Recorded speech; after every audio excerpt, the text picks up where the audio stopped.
Bonjour à tous, aujourd'hui je vais vous présenter les différents tubes et différentes colles paillettes que je peux utiliser sur mes colos. Moi je suis une fan de tout ce qui brille, tout ce qui est paillettes, donc j'aime bien ajouter ces petites touches sur mes colos. Et j'en ai plusieurs sortes, donc je vais vous montrer ce que j'ai. Comme d'hab, je prends mon livre minuscule parce que c'est un livre que je ne me sers pas du tout, parce que je n'aime pas du tout ce type de coloriage avec des mouches, des araignées, c'est pas mon kiff. Donc on va essayer de trouver une petite page, n'importe laquelle, de toute façon on s'en fout. Donc voilà tout ce que j'ai en colle paillettes. Je vais vous montrer, j'en ai différentes sortes. Alors j'ai, au conseil de Roger, j'ai acheté les petits tubes de paillettes chez Action. J'ai dû les payer 1,60 € ou un truc comme ça. Vous allez voir, je vais tous vous les sortir parce qu'il y en a quand même un paquet. Hop. Donc j'ai ceux-là, les petits tubes, et les couleurs elles sont juste magnifiques. J'adore. C'est tout ce que j'ai. Que j'utilise avec un tube de colle comme ceci que j'ai acheté aussi chez Action à 40 centimes. Donc j'aime beaucoup utiliser ça, mais comme vous allez voir, c'est extrêmement salissant. Donc après, je me retrouve avec la chambre pleine de paillettes. Et mon mari qui n'est pas forcément content parce qu'il se retrouve aussi avec des paillettes un petit peu partout pour les bosser. Donc c'est pas ce qu'il préfère. Ensuite, j'avais également acheté, mais tout, je crois que j'ai acheté chez Action en grande majorité. J'ai ensuite celles-ci qui sont pas mal du tout. Je les ai achetées aussi chez Action. Je crois que c'est un peu plus cher, 1,90 € ou 99, je sais plus.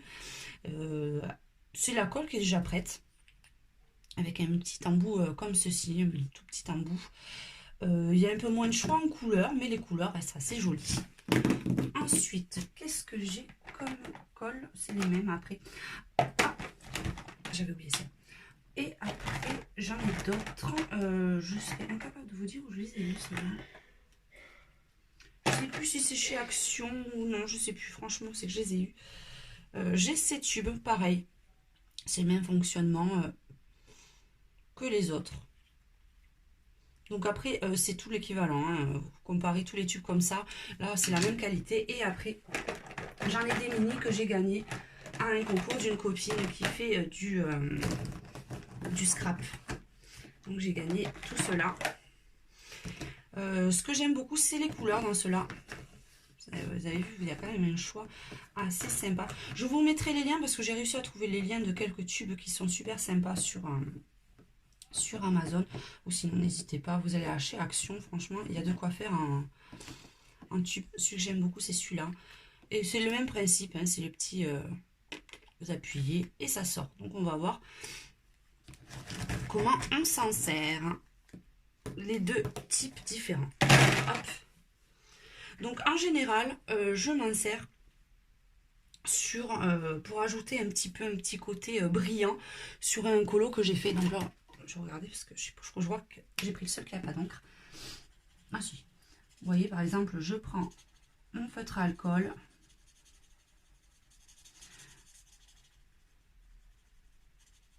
Je vais colorier une zone. Pareil, hein, sur le crayon, sur les feutres, n'importe quelle utilisation. Je vais faire mon colo.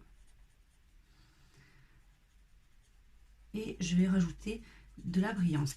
Ce qui est dommage, c'est que souvent quand je prends les photos après de mon colo fini, ça ne ressort pas autant que dans la réalité. C'est ça qui est bien dommage parce que des fois vous avez des trucs qui brillent de mille feux et c'est décevant quand vous prenez la photo, en fait ça ne ressort pas du tout. Mais bon. Donc là, vous voulez donner un petit effet brillant. Donc là, je vais prendre ceci. Hop, vous voyez. Et là, c'est tout simple. Il suffit de presser, pas trop fort parce que alors des fois ça sort d'un coup et vous avez un gros pâté tout cracra. Donc moi je fonctionne comme ça, j'en sors un petit peu et j'étale un tout petit peu, pas énormément non plus parce que sinon ça fait des traces. Donc là quand je vais faire la totalité, je fais comme ça. Hop. Comme si je peignais en fait avec mon petit pinceau. L'idéal ce serait de travailler avec un petit pinceau, mais moi j'aime bien le travailler direct comme ça fait de la matière en fait. J'ai peur qu'avec le pinceau ça fasse tout lisse et je veux que ça soit en relief en fait. Je veux qu'il y ait ouais, de la texture. Ça apporte un peu de texture au colo. Donc vous voyez, alors après bien sûr il faut laisser sécher, moi je laisse sécher toute une nuit pour que le lendemain, ben, parce que souvent, je l'ai fait plusieurs fois, j'ai fermé le livre, c'était pas sec, mais en fait vous avez les paillettes qui se collent sur l'autre côté, donc c'est franchement pas folichon. Donc là, vous voyez, vous aurez l'effet irisé une fois sec. Déjà, la couleur, elle sera plus uniforme. Mais là, c'est vrai que c'est un peu compliqué à vous montrer à l'écran parce que ça ne ressort pas, en fait, comme ça ressort en réalité. Bon, là, on voit un petit peu quand même le côté brillant. J'aime beaucoup. Donc ça, c'est la technique la plus facile, mais bon, c'est la moins rentable parce que ces petits tubes de colle coûtent quand même beaucoup moins cher que ceux-ci. Après, ceci, c'est pas franchement évident de s'en servir, sans en mettre partout. On va voir ce que ça donne. On va essayer de trouver... faire avec une autre couleur. On va faire la même couleur pour vous montrer la différence. Bon, même si j'ai pas les paillettes de la même couleur. Donc là, on va faire un petit rond. Voilà, ça sert à rien d'en faire un truc énorme.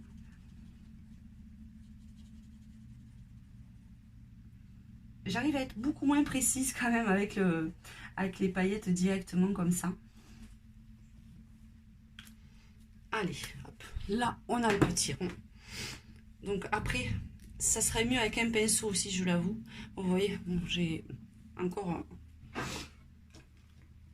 J'ai pas nettoyé en plus, j'ai fait la cochonne. Un petit papier.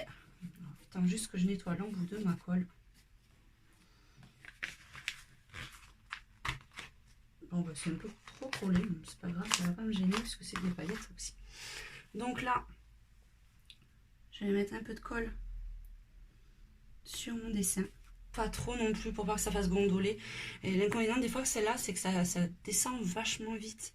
Donc, mais bon, après là, bon, quand elle est propre, vous allez le voir, ça fait une petite mousse en fait. Vous avez juste à appliquer et il faut éviter d'appuyer trop fort. Mais vous voyez, quand vous le passez, il n'y a pas de paillettes qui se collent. Donc là, on ouvre son petit tube. D'habitude, j'ai... j'arrivais pas à l'ouvrir. D'habitude, j'ai une petite pince à épiler, mais je crois que je ne l'ai plus là-dedans. On va essayer de voir ce que ça donne. Et ensuite, moi, je mets délicatement comme ça. C'est plus minutieux. Alors quand je dépasse, après, en fait, je souffle sur mon dessin. C'est là que j'en fous partout, en fait.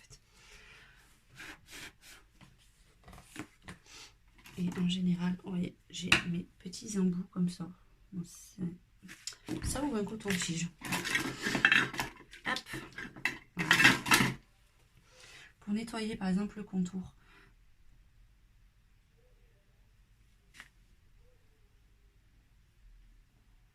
Je me sers beaucoup de mes doigts aussi. Hein. Et là, j'essaie de placer le plus possible mes paillettes. Mais c'est vrai que cette technique, quand je l'utilise, le problème, c'est que j'en fous vraiment partout. Parce que souvent, dans les grandes zones, j'avais fait une grande zone, je ne sais plus sur quel livre je l'ai fait. Je sais que vous le trouvez quand même. Je ne sais pas si c'est le Drum & Race, peut-être. J'en ai commencé un que je n'ai pas fini d'ailleurs. Oui, c'est celui-ci. Je vais vous le montrer de suite après. Donc vous voyez, là après j'en mets beaucoup plus, hein, mais le problème c'est qu'après il faut que je mette une grande feuille en dessous pour récupérer le surplus, pour pas le gaspiller. On va voir ce que ça donne là à la caméra. C'est un peu différent par contre. Bon là, excusez-moi, mais je l'ai fait à l'arrache, hein, mais il faut essayer de le faire, que ça recouvre la totalité. Mais au final, le rendu est à peu près le même qu'avec cela. Après, si vous êtes pressé, si vous n'êtes pas très patiente, pas très manuel, je vous conseille quand même beaucoup plus ce type de stylo gel à paillettes. Même si celle-là, c'est quand même beaucoup plus économique, mais ça demande un peu plus de temps et un peu plus de précision.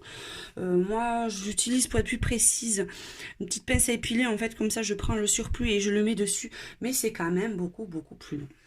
Je vais vous montrer ce que ça donne. Je ne suis pas super satisfaite, mais je voulais voir ce que ça faisait quand on en mettait beaucoup. D'ailleurs, il faut que je le finisse, ce dessin de Drum & Race, parce que je l'ai commencé il n'y a pas longtemps. Et j'ai utilisé plusieurs techniques. Donc, il faut que je le finisse parce que vous voyez, à certains endroits, les paillettes, mais il en manque. Donc là, oui, j'avais utilisé le stylographe de chez Action, le stylo gel un petit peu partout. Et pour faire le haut du champignon, ben voilà. j'ai utilisé beaucoup de paillettes. J'ai utilisé 2 styles de paillettes et là je les ai fait avec celui-ci. Le seul inconvénient c'est que c'est pas forcément uniforme. Vous voyez à des endroits ben, la paillette c'est pas collé partout, donc il faudra que j'en repasse un petit peu, mais vous voyez ça brille, j'adore quand ça brille. Donc il faut vraiment que je le termine celui-ci pour vous montrer le résultat final. Après la pâte je fais 10 kilos tellement il y a de paillettes, mais non. Mais après par contre il n'y a pas de souci, ça dépasse pas derrière. Donc on peut faire des colos quand même assez sympas avec.